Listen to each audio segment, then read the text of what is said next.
వెనక్కి తిరిగి చూడ్డం నా జవాన్ స్వభావంలో లేదు. తల వంచడం నా భారతావని సంస్కృతిలో లేదు.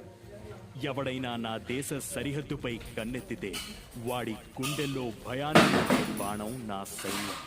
ఎవడైనా నా దేశ సరిహద్దుని తాకాలనుకుంటే వాడి నీడను కూడా చెరిపే చైతన్యం నా సైన్యం. పహల్గాంలో ఉగ్రవాద కుక్కలు 26 అమాయక ప్రాణాలను బలికొంటే శత్రువు నడ్డి విరిచి భరతమాతకు సింధూరం తిలకందిద్దింది నా సైన్యం. నా దేశ జవాన్ రక్తంలో భరతమాత ఆత్మ ఉంది. అతని శ్వాసలో భారత్ మాతాకి జై నినాదం ఉంది. అతని ప్రతి అడుగులో శత్రువును చీల్చే సంకల్పం ఉంది. ఓ భారత జవాన్, దేశానికి కాపలాగా మీరు మా కోసం చేస్తున్న ఈ సేవ మేము ఎన్నటికీ మరువం. జై హింద్, జై జవాన్.